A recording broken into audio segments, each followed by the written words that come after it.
Hey everyone, and welcome back to Pink English. Hi, everyone. We are so excited to learn with you today. I'm Sophia, and this is Daniel. Our goal is to make English easy and fun for you.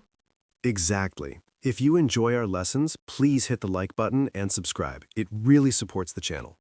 Today, we are talking about stress and overload. We will practice listening, learn key words and phrases, and boost your confidence. Ready? Let's dive in. I am really looking forward to this topic, Daniel. I think it is something every single person can relate to, especially in the modern world. Life moves so fast these days. It really does. To be honest, Sophia, I actually felt a little bit of stress just this morning. I woke up late, I could not find my keys, and I was worried I would be late for our recording session. It was a classic stressful start to the day. That sounds very familiar. We've all been there. That feeling of rushing and worrying is exactly what we're exploring today. But we're looking at it on a deeper level. We're talking about when that feeling does not go away, when it becomes overload. Right. It's one thing to lose your keys, but it's another thing to feel like you have the weight of the world on your shoulders every single day. Exactly. You know, lately, a lot of my students tell me they feel like they're juggling too many balls in the air. They have work, family, English studies, and exercise, and they feel like if they stop for 1 second, everything will crash down. That's such a good image, juggling. It's hard to keep everything moving without dropping something, and when you feel like you're about to drop a ball, that's when the stress kicks in. Precisely. So before we get into the technical vocabulary, let's just acknowledge that feeling this way is normal. It's part of the human experience. But the way we talk about it in English is very specific. There are so many colorful words to describe exactly how you are feeling. That's the best part about English. You can say, I'm stressed, but you can also be frazzled, swamped, or burnt out. The nuance is really important. It is. If you just say, I'm stressed, every time, people might not understand the severity of your situation. Are you just a little busy, or are you about to collapse? We need the right words to express that difference. I'm ready to learn those words. I think our listeners are too. I want to be able to describe my bad mornings with more precision. That's the spirit. Let's start by looking at the feelings and symptoms of stress. This is how you describe what is happening inside your mind and body. The first word is the most important one for today's lesson. It is overwhelmed. Oh, that's a big one. I hear that word all the time in movies and TV shows. It is very common. Let's spell it first because it's quite long. Overwhelmed.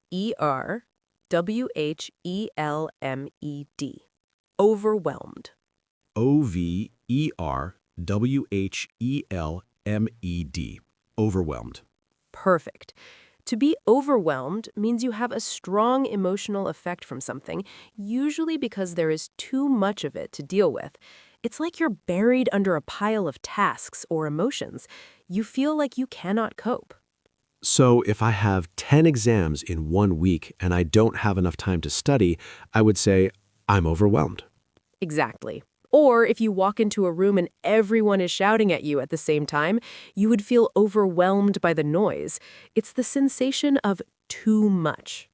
I like that definition. Too much. It's a very heavy feeling. What is another word for how stress affects us physically? A huge physical symptom of stress is fatigue. Ah, fatigue. That's a tricky one to pronounce. It looks like it should rhyme with intrigue. It does, but let's spell it to be clear. Fatigue. Fatigue. The stress is on the second syllable. Fatigue. Got it. Fatigue. Fatigue. So is this just a fancy word for being tired? In a way, yes, but it's stronger. If you stay up late watching a movie, you're tired the next day. But fatigue is a deep, extreme tiredness resulting from mental or physical exertion or illness. It's when you sleep for 8 hours, but you still wake up feeling exhausted. That makes sense. Stress drains your energy. So even if you're not running a marathon, your brain is running a marathon, and that causes fatigue. That's a brilliant way to put it. Your brain is running a marathon. That constant mental effort leads to our next word, which is irritability. Oh, I know this one. This is when I snap at my friends for no reason. Yes, that's it. Let's spell it. irritability. Irritability. That's a long one. irritability. Irritability. It describes the quality or state of being easily annoyed or made angry. When you are under a lot of stress, your patience becomes very thin. Small things that usually don't bother you suddenly make you very angry. Like if someone chews their food too loudly, or if the internet is slightly slow. When I'm relaxed, I don't care. When I'm stressed, those things cause irritability. Exactly. It's a sign that your emotional tank is empty. You have no energy left to be polite or patient. It sounds like all of these things are connected. You're overwhelmed, so you get fatigue, and because you're tired, you have irritability. It's a cycle. It is absolutely a cycle, and if you don't break that cycle, it leads to a very serious condition called burnout. I've heard this term a lot recently. It seems like a buzzword in the workplace. It is, but it's a real medical concept. Let's spell it. Burnout. Burnout. Burnout. Burnout. It sounds exactly like what it is, like a fire that has no more fuel. That's the perfect metaphor. Burnout is a state of emotional, physical, and mental exhaustion caused by excessive and prolonged stress. It occurs when you feel overwhelmed, emotionally drained, and unable to meet constant demands. How is it different from just being stressed? Good question. Stress is usually about having too much to do. Burnout is about not enough. Not enough energy, not enough motivation, not enough caring. When you are stressed, you care too much. When you are burnt out, you stop caring because you can't anymore. Wow, that is a very clear distinction. So stress is too much, and burnout is feeling empty. Yes, and physically, this often manifests as tension. Tension. Tension. Correct. Tension. Tension is the state of being stretched tight, mentally or emotionally. But in the context of stress, we often talk about muscle tension. Like when your shoulders are up by your ears. Yes, many people carry stress in their shoulders, their neck, or their jaw. They clench their teeth without realizing it. That's physical tension caused by mental overload. I definitely do that. Sometimes I realize I've been clenching my jaw for an hour while working on a difficult project. That's your body reacting to the threat of the work. It's the fight or flight response we talked about earlier. But since you're sitting at a desk, the energy has nowhere to go, so it becomes tension. It's amazing how the mind affects the body. We've covered overwhelmed, fatigue, irritability, burnout, and tension. Those are the symptoms. But Sophia, we need to talk about where this comes from. What are the things that push us into this state? That's the next logical step. Now that we know what it feels like, let's identify the enemies. What are the specific triggers in our daily lives? I think the biggest enemy for most people, especially at work or school, is the deadline. Oh, absolutely. That's a power word. Let's spell it. Deadline. Deadline. Deadline. Deadline. It even has the word dead in it, which makes it sound scary. It historically meant a line around a prison that you couldn't cross without being shot. But today it simply means the latest time or date by which something should be completed. That history is intense, but it fits. When a deadline is approaching, the pressure builds up. If you miss a deadline, there are consequences. And the problem is not just one deadline. It is when you have multiple deadlines stacking up. That leads to a massive workload. Workload. That is a compound word, right? Work and load. Yes, let's spell it clearly. Workload. Workload. Workload. Workload. This refers to the amount of work to be done by someone or something. If your boss gives you 5 new projects in 1 week, your workload has increased significantly. And a heavy workload is the number one cause of being overwhelmed. But sometimes, Sophia, it is not just the amount of work, it is how we manage it, or how we don't manage it. I am talking about procrastination. Ah, the thief of time. Procrastination is a huge vocabulary word and a huge problem. Let's take this one slowly. Procrastination.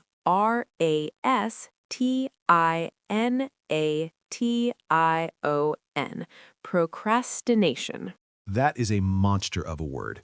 Procrastination. Procrastination.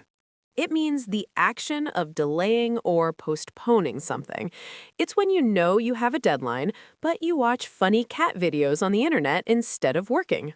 I am guilty of this, but why does procrastination cause stress? It feels good in the moment to watch the cat videos. It feels good for 5 minutes, but in the back of your mind, you know the work is still there. So the guilt builds up, and the time you have left to do the work gets shorter. This creates panic later on. So procrastination is actually borrowing happiness from tomorrow. You are happy now, but you will pay for it with double stress later. That is a profound way to look at it, yes. And another external cause of stress, especially in the office, is micromanagement. Micromanagement. I hate this one. Let's spell it. Micromanagement. Micromanagement. Excellent spelling. Micromanagement. Micromanagement. This happens when a manager observes or controls someone's work to an excessive degree of detail. It is when your boss stands over your shoulder and watches every move you make. It makes you feel like they don't trust you. Exactly. Being micromanaged is incredibly stressful because you feel like you have no autonomy. You're constantly being judged. It creates a high-pressure environment where you're afraid to make even a tiny mistake. And that fear creates tension. See, it's all connected. It is. Another major trigger that people often ignore is clutter. Clutter. That is a fun word to say. Clutter. Clutter. Clutter. It refers to a collection of things lying about in an untidy mass. Messy papers, unwashed coffee cups, piles of laundry. How does a messy room cause stress? There's a saying, a cluttered desk is a cluttered mind. When your visual environment is chaotic, your brain has to work harder to focus. It's a constant visual reminder of things you haven't organized. It subconsciously drains your mental battery. That is very true. When I clean my room, I instantly feel lighter. It's like the stress disappears with the dust. So we have deadlines, workload, procrastination, micromanagement, and clutter. These are the ingredients for a very stressful life. There's one more I want to add. It's modern technology, specifically notifications. Oh, the constant ping and buzz of the phone. We call this sensory overload. Sensory overload. Sensory. Sensory, connected to the senses. Yes, sensory. When you're trying to focus, but your email is pinging, your phone is buzzing with text messages, and the news is playing in the background, your brain cannot filter it all out. It fragments your attention. You can never get into deep work because you're always reacting to a noise. And that constant reaction state keeps your cortisol levels high. Cortisol is the stress hormone. So technology, which is supposed to help us, often keeps us in a state of biological stress. It is ironic, isn't it? We have all these tools to save time, but we feel like we have less time than ever. It is the paradox of modern life. So, Daniel, we've covered the symptoms and the causes. We have a lot of great vocabulary here. We know about being overwhelmed, and we know about deadlines. But knowing the words is only half the battle. I want to see how these words actually live in a real conversation. I want to hear how people use them when they're in the middle of a crisis. I agree. It's time to put this theory into practice. We're going to listen to 2 scenarios. These are role plays where we act out typical stressful situations. Okay, so I should get into character. I'm a stressed employee. I have too much to do. I'm drinking too much coffee. Perfect. And I'll be the colleague trying to help, but who is also under pressure. Listen carefully to how we use the words swamped, deadline, and catch up. I am ready. Let's do this. All right, imagine we are in a busy open plan office. It is 4 p.m. on a Friday, the energy is high, phones are ringing, and you are staring at your computer screen with a look of absolute panic. I can picture it perfectly. My desk is a mess, I have 3 empty coffee cups next to my keyboard, and my boss just sent me another email marked urgent. Exactly. In this scene, I am your coworker, Sarah. I am walking by your desk, and I notice that you look like you are about to explode. I stop to check on you. Okay, I'm ready. I'm typing furiously. Action. Hey there, you've been staring at that spreadsheet for 20 minutes without blinking. Is everything okay? You look a bit pale. Okay? No, I am definitely not okay. I'm completely swamped. Mr. Henderson just moved the deadline for the quarterly report to 5 p.m. today. That's in 1 hour. I've barely started the data analysis. 1 hour? That's impossible. Why didn't you tell him you needed more time? I tried, but he said it's crunch time and we all need to make sacrifices. I feel like I'm drowning here. I have the report plus the client presentation for Monday, and I promised to train the new intern. I've bitten off more than I can chew. Listen, you need to prioritize. Forget the intern for now. I can handle the intern. You just focus on the report. But seriously, you're shaking. When was the last time you took a break? A break? I haven't even had lunch. I've been burning the candle at both ends all week. I stayed here until 9 p.m. last night, and I was back in at 7 a.m. this morning. I'm just trying to keep my head above water. That is not sustainable. You're going to crash. Look, send me the data set. I can help format the charts while you write the summary. We can divide and conquer. You would do that? But don't you have your own work to do? I don't want to drag you down with me. I'm caught up on my tasks. Seriously, send it over. But after this is done, you need to speak to Henderson. You can't keep working like this. You're going to burn out before the month is over. I know. You're right. I just feel like I have to say yes to everything to prove I'm a good employee. But right now, I just feel paralyzed. That's the stress talking. Send the file, let's get this done so you can go home and actually sleep. Thank you, Sarah. You're a lifesaver. Sending it now. Great. Now, take a deep breath. In and out. We will get this sorted. And scene. Wow, Sophia, just acting that out made my heart beat faster. I really felt the pressure of that situation. It felt very real, didn't it? That panic of a looming deadline is something we all recognize. But you used some fantastic vocabulary there. We need to break that down for our listeners because those phrases are essential for describing work stress. The first word I used is one of my favorites for this topic. I said I was swamped. Yes, swamped. Let's spell that. S-W-A-M-P-E. It is a very visual idiom. It means you are incredibly busy, usually with too much work. You might also hear people say, I am snowed under, which is a similar idea, buried by snow or buried by work. Snowed under is another great one. But let's look at the next phrase you used, crunch time. Ah, yes, crunch time. C-R-U-N-C-H, crunch. C-R-U-N-C-H. Crunch time. This is a critical period of time when pressure is high, and a lot of work needs to be done quickly, usually right before a deadline. It sounds aggressive, doesn't it? Like you are being crushed or crunched by the pressure. You often hear this in sports, right before the end of a game, or in software development, right before a product launch. Exactly. It implies that there is no time for relaxation. Every second counts. And because it was crunch time, you said you had been burning the candle at both ends. This is a classic idiom, to burn the candle at both ends. Let's break it down. If you have a candle and you light both the top and the bottom, it gives you twice as much light, but it burns out twice as fast.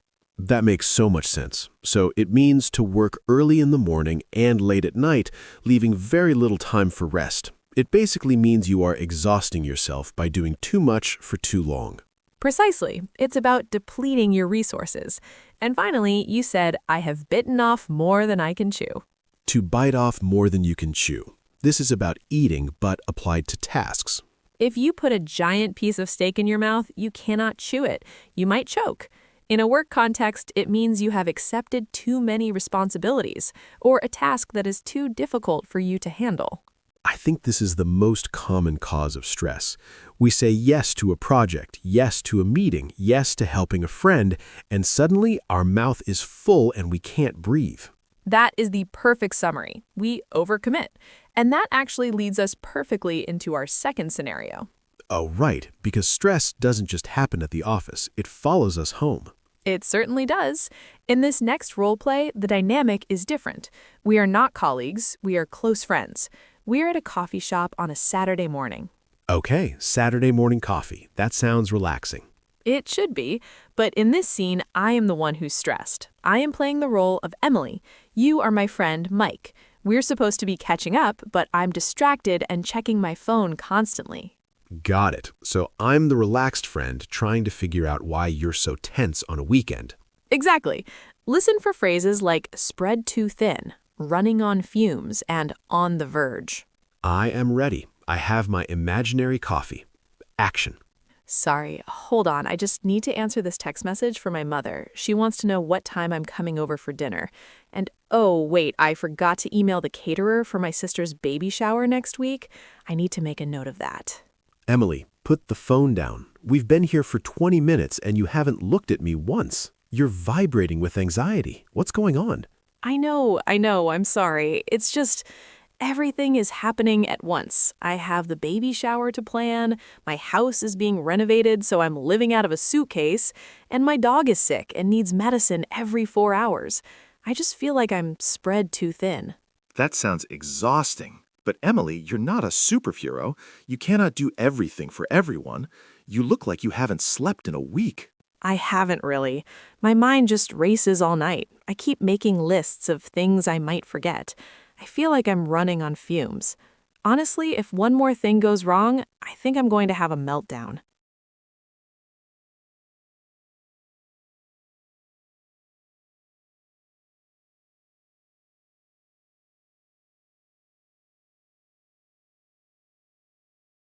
You are on the verge of a breakdown, Emily. You need to pull the plug on some of these obligations. Why are you planning the whole baby shower by yourself? Ask your sister to help, or ask me. I can't. I want it to be perfect. I don't want to let anyone down. If I stop, I feel like I am failing. But if you keep going like this, you will get sick. Then you won't be able to help anyone. You need to recharge. Seriously, take this weekend off. Turn off your phone. Turn off my phone? I can't do that. What if there is an emergency? There won't be, and if there is, they will call someone else. Look, you are at your wit's end. You are snapping at the waiter, you're shaking, and you aren't listening to me. You need to prioritize yourself for once. You're right. I know you're right. I just don't know how to stop. It feels like I'm on a high-speed train that has lost its brakes. Then let's jump off right now. Give me your phone. We are going to sit here, drink this coffee, and talk about nothing important. Deal? Okay, deal. Take it. And scene. Wow, Sophia, that felt very emotional. It was different from the work stress. It felt more personal. It is personal. This is what we call emotional load or mental load. It's the stress of managing life, family, and expectations. The phrase you used, spread too thin, is such a good description of that feeling. Let's teach that one. Spread too thin. Think of a small piece of butter and a very large piece of toast. I love food analogies. If you try to cover the whole piece of toast with that tiny bit of butter, the butter becomes almost invisible. It is stretched to the limit. Exactly. When you're spread too thin, you're trying to cover too many areas of your life with limited energy.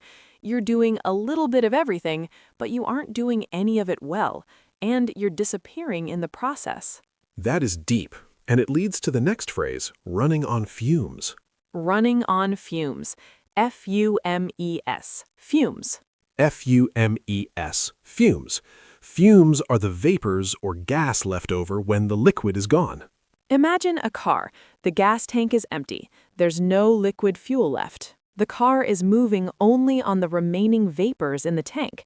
It's about to stop any second.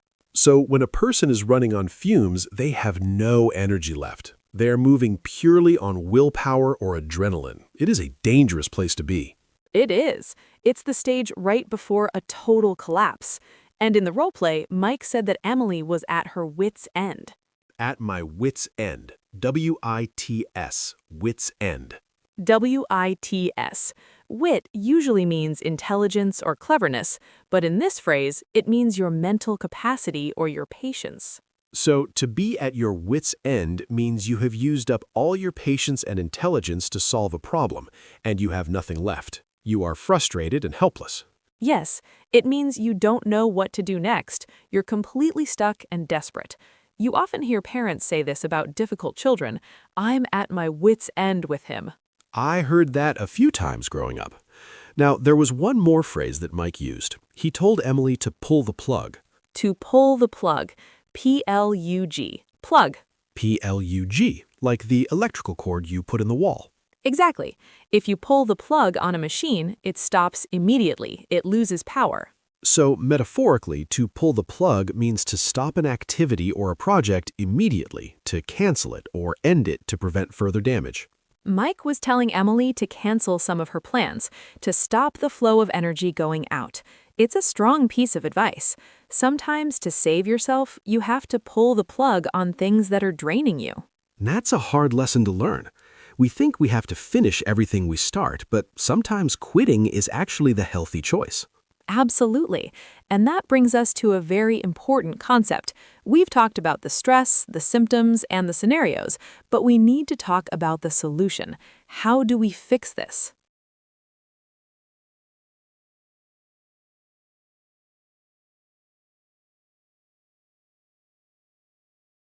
We need to talk about coping mechanisms. Coping mechanisms. That sounds technical. It does, but it just means the strategies we use to deal with difficult emotions. And in English, there are some very specific idioms for relaxing. We heard recharge in the role play, like a battery. Yes, but there are others, like wind down, blow off steam, and take 5. Take 5 is a classic. It comes from take 5 minutes. It just means a short break. But blow off steam is more active. Let's explain that one. To blow off steam. S-T-E-A-M. Steam. Like a kettle boiling water. If the pressure gets too high, it whistles. It blows off steam to prevent an explosion. Humans are the same. We need to release that pressure. Some people blow off steam by going for a run. Some people do it by yelling into a pillow. Some do it by playing video games. I blow off steam by playing the drums. It is loud and physical. It helps me get the frustration out of my system. That is a healthy way to do it. An unhealthy way would be yelling at your boss. That is blowing off steam, but it might get you fired. True.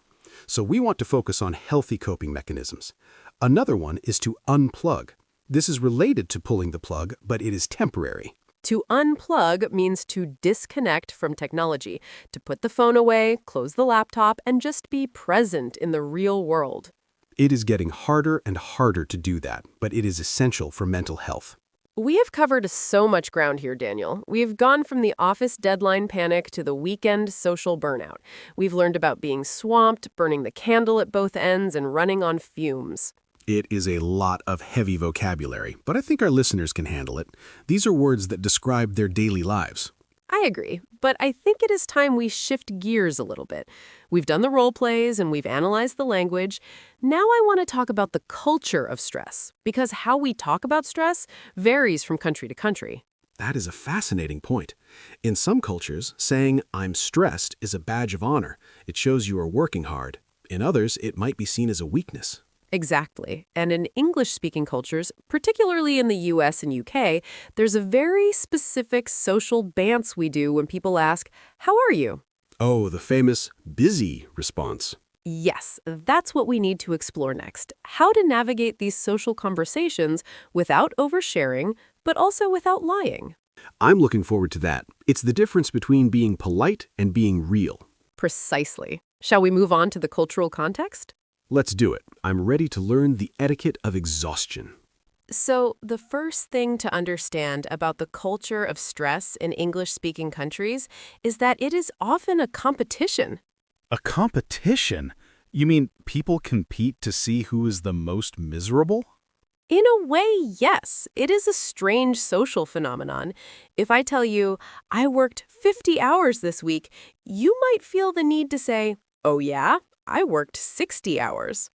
I have definitely noticed that. It is like being busy is a status symbol. If you are not stressed, people might think you are not important or you are not working hard enough. Exactly. We call this the glamorization of busy. We make being busy look cool or impressive. So when you meet a friend and they ask, how are you? The standard answer used to be, I'm fine. But now the standard answer is, I'm so busy. It is true. Busy has become the new fine. But there's a specific way to say it. You don't want to sound like you're complaining too much, but you also want them to know you are in demand. Right. A very common phrase you'll hear is crazy busy. Crazy busy. C-R-A-Z-Y. Crazy. People say, I've been crazy busy lately. It implies that things are chaotic, but also exciting. It's a socially acceptable way to say you're stressed without bringing down the mood of the conversation. But what if you actually want to complain? What if you want to tell your friend that things are terrible? Is that allowed socially? It depends on how close you are to the person. With a close friend, you can vent. To vent. V-E-N-T. Vent. V-E-N-T, vent. This comes from the idea of letting steam or gas escape through a vent in a machine. So venting is when you talk about your frustrations just to get them out. You're not necessarily looking for a solution, you just want to be heard. Exactly. You might say, do you have a minute? I just need to vent. It is polite to ask permission first, because listening to someone complain takes energy. That is a great tip. I just need to vent. It warns the listener that a storm is coming. But with acquaintances or colleagues you do not know well, you should keep it lighter. If they ask how you are and you're stressed, you can use the phrase snowed under, like we discussed, or simply say, keeping busy. Keeping busy is a very safe, neutral phrase. It acknowledges the work without the emotion. Now, Sophia, what about social invitations? When we are stressed, the last thing we want to do is go to a party. How do we say no politely? This is a crucial skill. If you just say, no, I don't want to go, you will sound rude. You need a soft excuse. A very popular idiom for this is to take a rain check. Oh, I love this one. Let's spell it. R-A-I-N-C-H-E-C-K, rain check. This comes from baseball. If a game was canceled because of rain, the spectators were given a ticket or a rain check to come back for a later game. So, in social terms, it means I cannot do it now, but I would like to do it another time. Exactly. It's a polite rejection that keeps the door open. You could say, I would love to grab dinner, but I'm swamped this week. Can I take a rain check? That is perfect. It protects the other person's feelings. It says, I like you, but I don't like my schedule right now. Another useful phrase is tied up. Tied up. T-I-E-D, like with a rope. Yes, I am a bit tied up at the moment. It means you are occupied or busy with something you cannot escape from. It sounds very professional. Tied up is great for business emails too. I am tied up in meetings all afternoon. It sounds much better than saying I am ignoring your emails. Absolutely. Now, on the flip side, Daniel, if someone tells you they are stressed, how should you respond? What is the cultural expectation for the listener? I think the most important thing is validation. You shouldn't try to fix their problem immediately. You should just acknowledge it. I agree. A great phrase for this is, I hear you. I hear you. It sounds simple, but it is powerful. It means I understand your feelings. Or you can say, that sounds rough. Rough. R-O-U-G-H. R-O-U-G-H. In this context, rough means difficult or unpleasant. That sounds rough validates that their situation is hard. It is about showing empathy. If you say, just relax, to a stressed person, they will probably get angry. But if you say, that sounds rough, they feel understood. Just relax is probably the worst thing you can say to someone having a panic attack. Avoid that at all costs. Instead, ask, is there anything I can do to help? That is the golden question. Even if they say no, the offer reduces their stress because they feel supported. So the culture of stress is really about balance. You can admit you are busy, but don't brag about it too much. You can say no to plans, but use a rain check. And you can vent, but ask for permission first. It is a complex social dance, but these phrases make it much easier. I feel like I'm better equipped to handle my next stress crisis now. I think we all are. We have covered a massive amount of material today, Daniel, from the biological symptoms to the workplace nightmares, and finally to the social etiquette. It has been a marathon, not a sprint, but we made it to the finish line without burning out. We did, and because we value repetition as a key to learning, it is time for our vocabulary masterclass. We are going to review the top 10 most essential words from today's lesson. This is the rapid fire round. We will give you the word, the spelling, and a super quick definition. See if you can remember them before we say the meaning. Word number 1, overwhelmed. Overwhelmed. It means having too much to deal with, feeling buried by emotions or tasks. I am overwhelmed by the amount of homework I have. Word number 2, fatigue. Fatigue. Extreme tiredness resulting from mental or physical exertion. After the long meeting, I suffered from mental fatigue. Word number 3, irritability. Irritability. The state of being easily annoyed or angered. His irritability increased when he stopped drinking coffee. Word number 4, burnout. Burnout. A state of physical, emotional, and mental exhaustion caused by prolonged stress. If you don't take a vacation, you will face burnout. Word number 5, deadline. Deadline. The latest time or date by which something should be completed. The deadline for the project is tomorrow at noon. Word number 6, workload. Workload. The amount of work to be done by a person. My workload has doubled since my colleague quit. Word number 7, procrastination. Procrastination. The action of delaying or postponing something. Procrastination is the enemy of productivity. Word number 8, swamped. Swamped. Informal idiom meaning very busy, having too much work to do. I can't go to lunch, I'm swamped with emails. Word number 9, spread too thin. Spread. Trying to do too many things at the same time so that you cannot give enough attention to any of them. Between work, school, and family, I am spread too thin. And word number 10, running on fumes. Fumes. Continuing to operate with little or no energy left. It is Friday afternoon and I am running on fumes. Excellent job, Daniel. And excellent job to our listeners for staying with us through that list. If you know these 10 words, you can describe almost any stressful situation in English. Absolutely. These are high-level, natural vocabulary words that will make you sound fluent and articulate. Now, before we let you go to relax and unplug, we have our question of the day. We really want to hear from you in the comments. Yes, we want to know, what is your biggest stress trigger and how do you blow off steam? Do deadlines make you crazy? Is it the traffic? And do you run, paint, sleep, or maybe cook to feel better? I am betting a lot of people will say traffic is the trigger and chocolate is the cure. I would agree with that. Please let us know in the comments below. We read every single one. And if you found this video helpful, please give it a thumbs up. It helps other learners find our channel. Don't forget to subscribe to Pink English for more deep dives into advanced vocabulary and real-life conversation skills. Remember, learning English is a journey, and it is okay to take a break sometimes. Don't let the study stress get to you.